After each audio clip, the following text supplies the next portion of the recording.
أعوذ بالله من الشيطان الرجيم.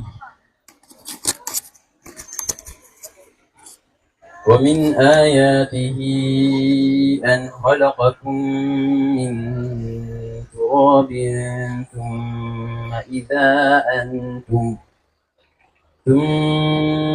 إذا أنتم بشر تنتشرون.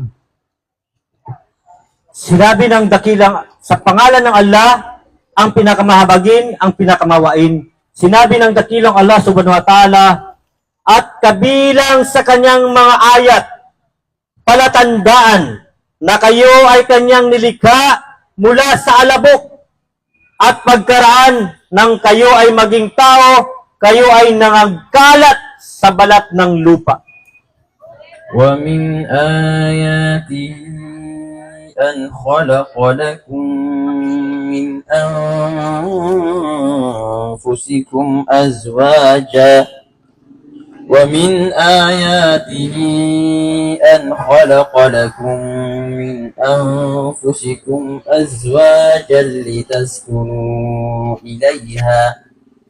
لتسكنوا إليها وجعل بينكم مودة ورحمة إن في ذلك لآيات لقوم يتفكرون. At kabilang sa kanyang mga ayat, mga palatandaan na kanyang nilikha para sa inyo ang mga asawang nagmula rin sa inyong mga sarili, upang inyong matagpuan sa kanila ang kapanatagan ng loob. At kanyang inilagay sa inyong pagitan ang pagmamahal at habag. Katotohanan, naririto ang mga ayat, palatandaan para sa mga taong nag-iisip. ومن آياته خلق السماوات والأرض واختلاف ألسنتكم وألوانكم إن في ذلك لآيات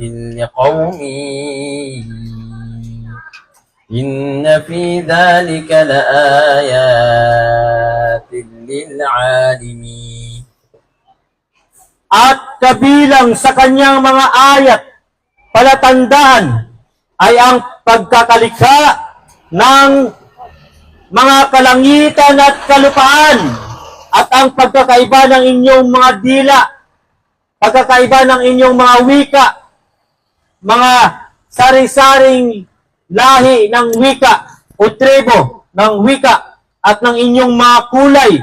Katotohanan, narito ang mga palatandaan, mga ayat para sa mga nagtataglay ng kaalaman. ومن آياته منامكم بالليل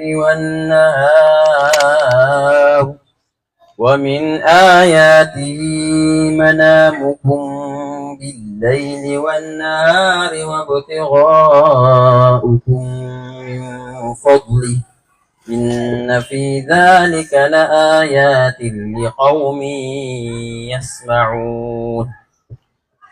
At kabilang sa kanyang mga ayat, palatandaan ay ang inyong pagtulog sa gabi at sa araw, at ang inyong paghahanap mula sa kanyang mga biyaya.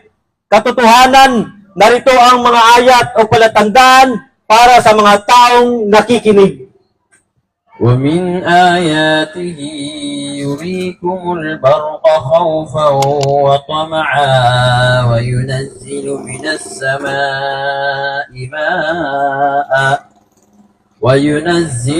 السماء ماء فيحيي به الأرض بعد موتها إن في ذلك لآيات لقوم يعقلون.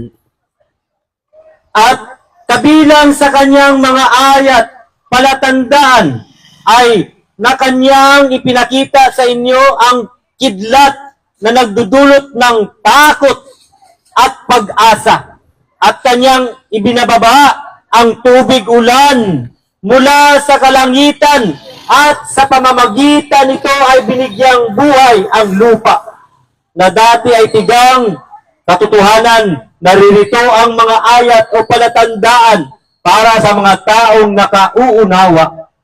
ومن آياته أن تقوم السماء والأرض بأمره ثم إذا دعاكم دعوة من الأرض إذا أنتم تخرجون. At kabilang sa kanyang mga ayat palatandaan ay ito na ang langit at lupa ay nakatayo, di natitinag sa pamamagitan ng kanyang kautusan.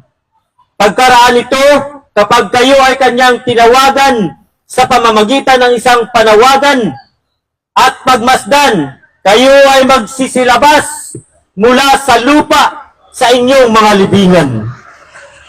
وله من في السماوات والأرض كل له قانتون.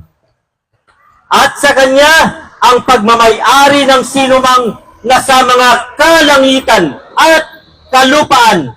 Ang lahat ay masunurin sa kanya.